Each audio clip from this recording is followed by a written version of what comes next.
Third है neither. Neither एक negative adjective है जिसका अर्थ है दोनों में से कोई नहीं। नाइदर एक निगेटिव एडजेक्टिव है जिसका अर्थ है दोनों में से कोई नहीं। जैसे यू शुड टेक नाइदर वे, आपको दोनों में से कोई रास्ता नहीं जाना चाहिए। यू शुड टेक नाइदर वे, आपको दोनों में से कोई रास्ता नहीं जाना चाहिए।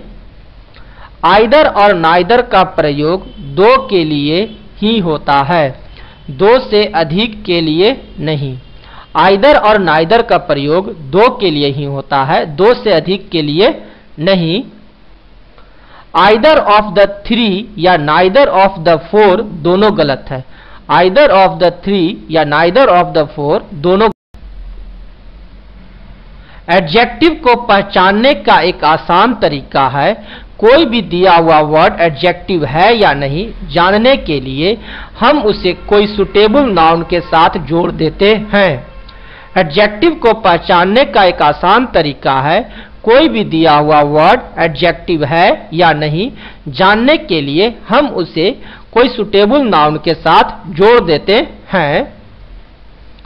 अगर उस नाउन के पहले वह वर्ड ठीक बैठता है तो समझ लें कि वह एक एडजेक्टिव है। अगर उस नाउन के पहले वह वर्ड ठीक बैठता है तो समझ लें कि वह एक एडजेक्टिव है। जैसे स्ट्रॉन्ग शब्द एडजेक्टिव है या नहीं जानने के लिए हम उसे कोई सुटेबल नाउन जैसे मैन के साथ फिट करके देखते हैं। स्ट्रॉन्ग मैन एक सार्थक शब्द है, अतः स्ट्रॉन्ग एक एडजेक्टिव है। जैसे स्ट्रॉन्ग शब्द एडजेक्टिव है या नहीं जानने के लिए हम उसे कोई सुटेबल नाउन जैसे मैन के साथ फिट करके देखते हैं।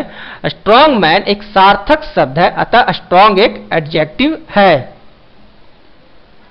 लेकिन स्ट्रेंथ मैन ताकत आदमी कोई सार्थक शब्द नहीं है, अतः स्ट्रेंथ कोई एडजेक्टिव नहीं है।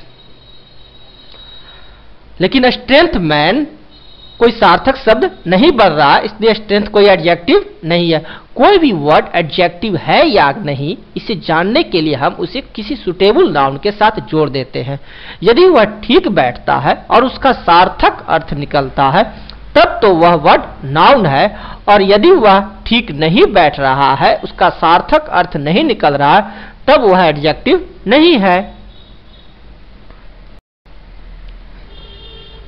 हिज स्ट्रेंथ उसका ताकत एक सार्थक शब्द है। चूंकि स्ट्रेंथ शब्द हिज पॉजेसिव के साथ ठीक बैठता है, अतः स्ट्रेंथ एक नाउन है, क्योंकि पॉजेसिव केस के बाद हमेशा नाउन ही आता है।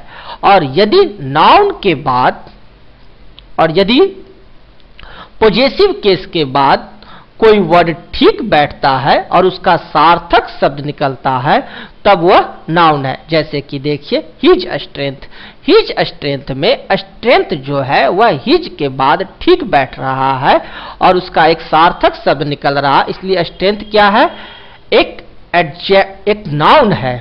पॉजेसिव केस के बाद यदि कोई वर्ड ठीक बैठता है और उसका एक सार्थक अर्थ निकलता है तब वह क्या होता है, नाउन होता है।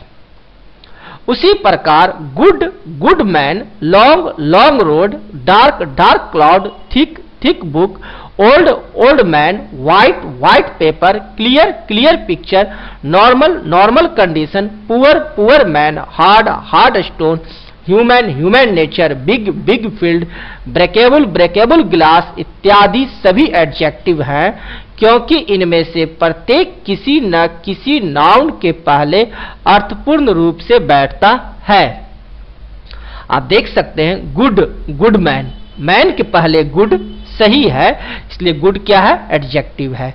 यदि नाउन के पहले कोई वर्ड सही ढंग से बैठ रहा है और उसका सार्थक अर्थ निकल रहा है तो वह क्या है, एडजेक्टिव। जैसे बोलते हैं लॉन्ग रोड, लॉन्ग रोड में लॉन्ग क्या है, एडजेक्टिव है। डार्क क्लाउड में डार्क क्या है, एडजेक्टिव है। थिक बुक में थिक एडजेक्टिव है। ओल्ड मैन में ओल्ड एडजेक्टिव।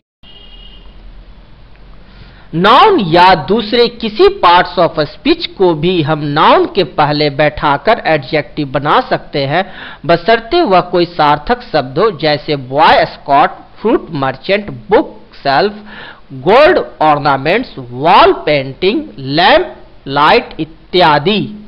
नाउन या कोई भी पार्ट्स ऑफ स्पीच, दूसरा पार्ट्स ऑफ स्पीच को हम नाउन के पहले बैठाकर, नाउन के पहले रखकर उसे एडजेक्टिव बना सकते हैं। जैसे बॉय स्काउट में बॉय नाउन रहते हुए भी स्काउट नाउन के पहले रहने के चलते बॉय एक एडजेक्टिव है।